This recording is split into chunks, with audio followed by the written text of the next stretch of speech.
there folks, Gareth here, and the folks at Huawei have very kindly sent me across the Mate S. They're beautiful looking, rather modestly priced handset. So it comes in a lovely box. You can see there's a embossed writing here. It's kind of goldish in colour, but the box really is quite lovely. It's a shame to actually ruin it because you have to rip the side of it to be able to get in.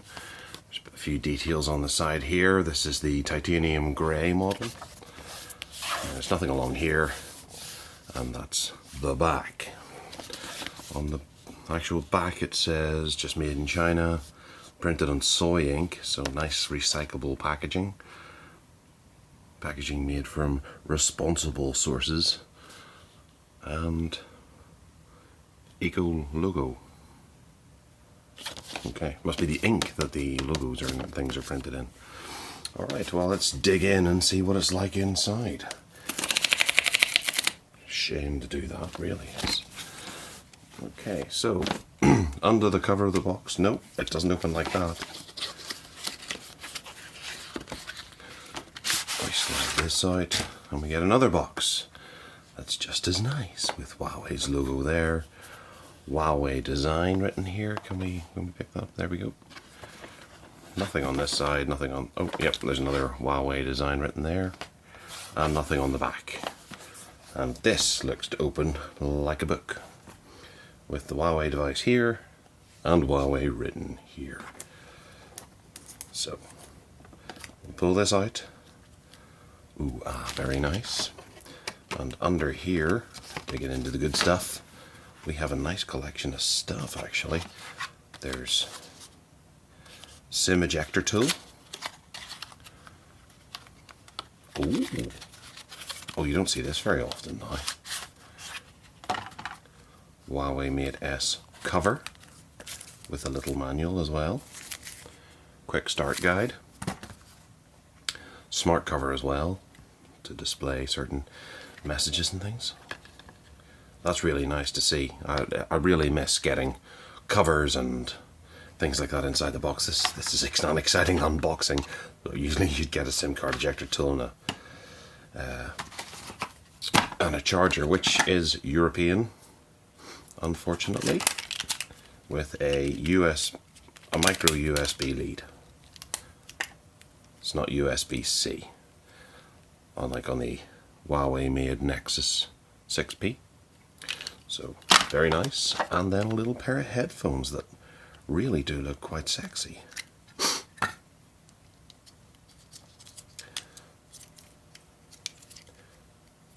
I can get them out.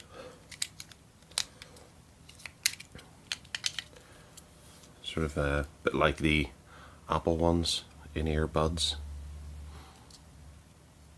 Nice. And then in here we have a controller for volume up, volume down. I'll take them out all together, just have a quick one. No, we'll leave them in the packaging.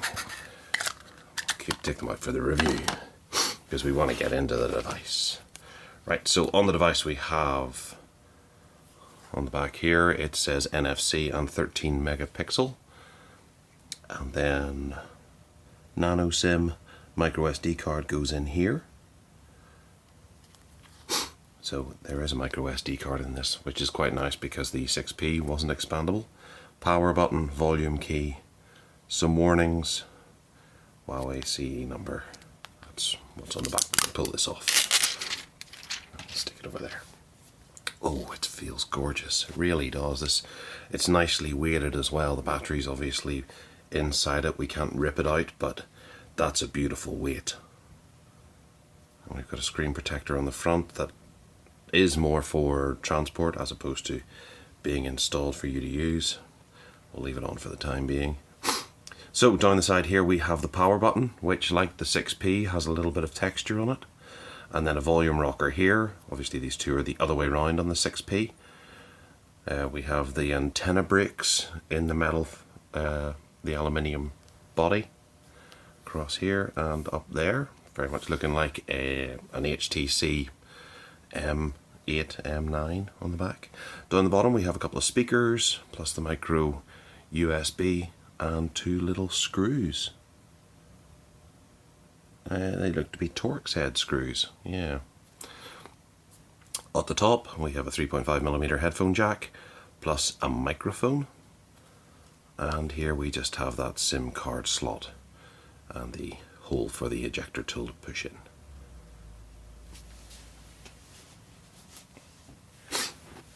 Which I could do now.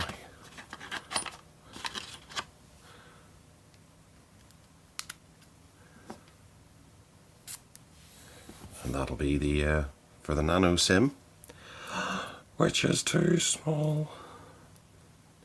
Never mind. And then the micro SD card goes there. That's a bit of a pain. Okay, let's turn her on and see what happens.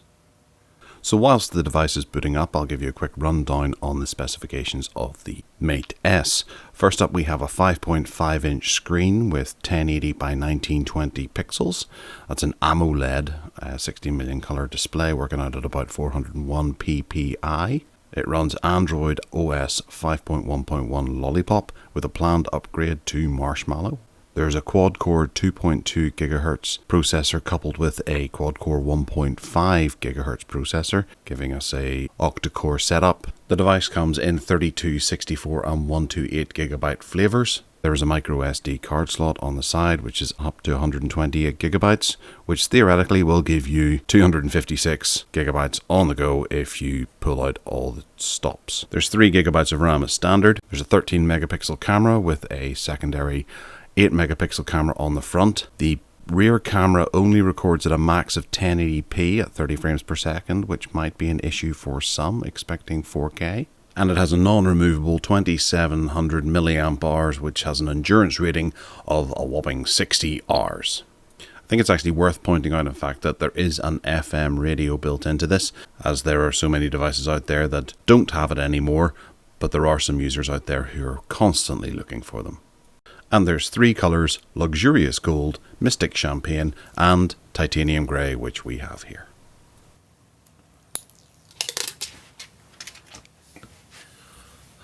Alright, so now that we're on to our Wi-Fi, we can accept terms and conditions. Next page, agree to that. Enhanced internet experience, Wi-Fi plus service. Wi-Fi plus service helps you choose between Wi-Fi and mobile data.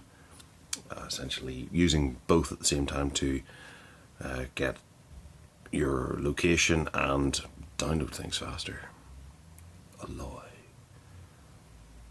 Okay, since the SD card doesn't fit, or the SIM doesn't fit, we'll just we'll ignore the actual setup and rely on Wi-Fi. Quickly copy any Google accounts backed up from apps. Make sure your device is on and unlocked. Briefly place the 2 devices back to back until you hear a tone. So that's by NFC then for the 2 to actually communicate. Moving from an iPhone to this is not going to work that way. Add your Google account, which we'll do later. Skip that too. Protect your phone. Select screen lock style. Pattern, pin, password. There is the fingerprint scanner on the back, but it's not offering me that here, so I guess this is the backup way. That's right, I forgot about that. So we'll just stick in a quick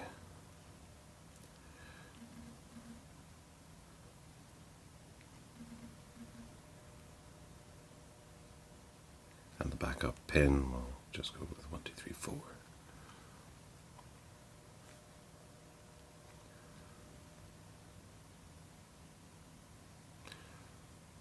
Okay, fingerprint ID. 1.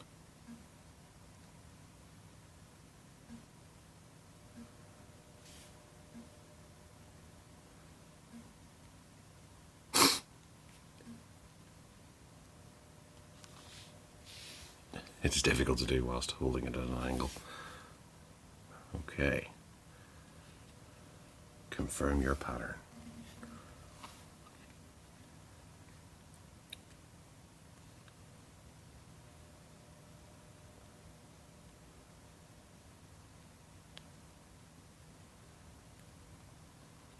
so we should be secure.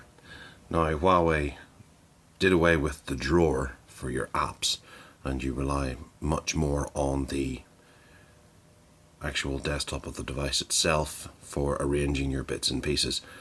So you'll be using little menus and things like that, or well, pop-up collections like this, which is, some people like it, some people don't. I know one person who has a Huawei phone and he forgets now about the drawer on most other devices. Something that popped up there, but it flew away. Settings, we do look like we've got an update there. Updates found, we'll do that in a bit. What are we on here? So about the phone, we're currently on, well, obviously the Huawei UI, EMUI. RAM 3 GB of RAM, 32 GB of storage, resolution 1080 by 1920, kernel version, status. It doesn't actually tell us the Android version, does it? No, it does. 5.1.1. Okay, this one might take us up to 5.2 possibly, or I can't imagine it being Marshmallow just yet, but there's every possibility it could be, who knows.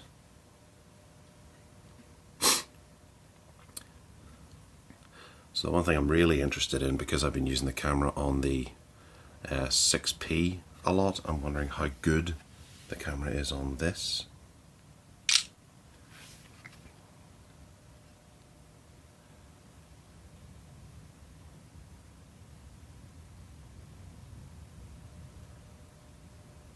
Well, it does seem, maybe it's hardly the ideal lighting conditions in here to get the most out of it, because we're under studio lights. But I'd like to think that that's going to be a pretty tasty camera on here. And we have director mode, which is maybe a video editor. Director mode enables you and your friends to take unique videos together. You can create a group as a director and connect up to 3 participants over Wi-Fi. When you shoot a video, the main window shows what is recorded. To switch between other feeds. Oh, okay, so it's like a vision editor type thing that allows you to jump between other people's cameras. It's just like directing a movie or a live broadcast. From the home screen, touch and hold the director mode to share it. I imagine this is a lovely idea, however, I don't see too many people using Huawei phones, and especially a brand new one like this. They're really banking on a lot of people buying these. Although that said, Huawei's numbers are very good at the moment, so they're on the climb. Inside here we have images, magazine, pictures.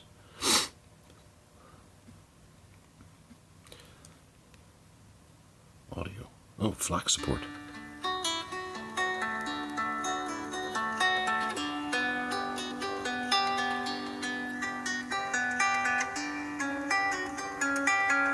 Very nice. The speakers are pretty good.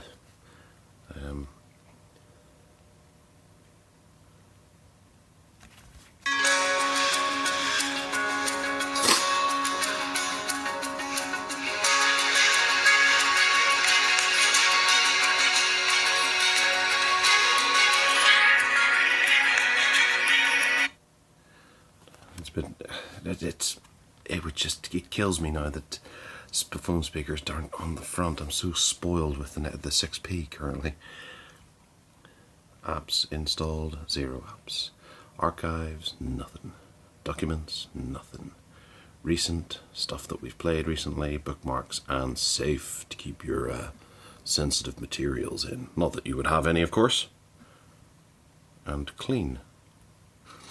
Bit of a cleaner master type thing. These seem to be all the rage now. Some people swear by them, other people hate them. But already we've got 2.9 megabytes of junk. A further 140 megabytes can be cleaned up. We've only just taken this out of the box. That's a bit worrying. Okay, next up we have, let's have a look at the themes, because Huawei were getting people to help design the themes in competitions of late, so obviously we can download others' themes which is quite nice. And a lot of people will like this sort of feature. To personalize it, and you can customize yourself. So you can have different things on different screens. Yeah, you can mix them all up. Can you get more online? I'd like to think so. I don't see any options to allow you to do, but maybe that's through somewhere else. Notepad, simple. Phone management, another link to the phone accelerator, storage cleaner and things like that. Email client, Exchange and others. That's all you need. Calendar, gallery, clock, top apps and tools.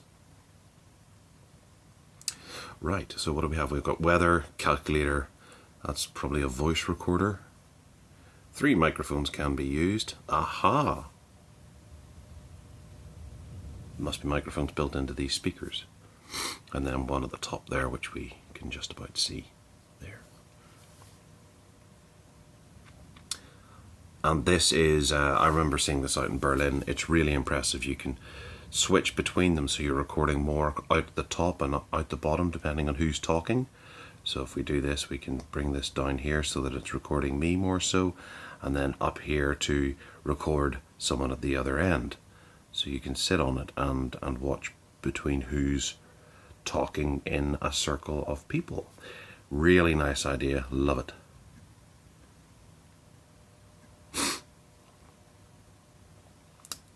FM radio mirror. Great. Magnifier.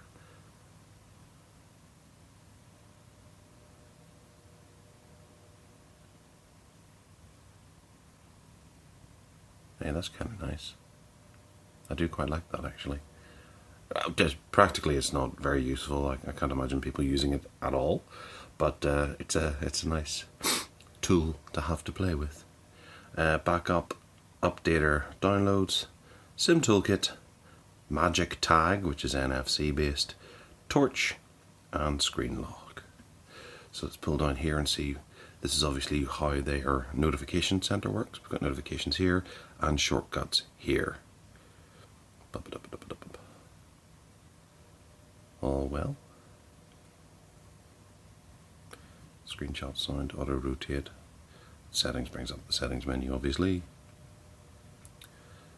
And can we do anything with that? Personalize this in any way? Remove, take mobile data is obviously not on. Screenshot it tool. Bluetooth, okay. And then top apps. Facebook comes installed already, as does Twitter. Hopefully they're removable if you don't want them. And then swiping over this way is just another screen. There's no news feeds or anything like that.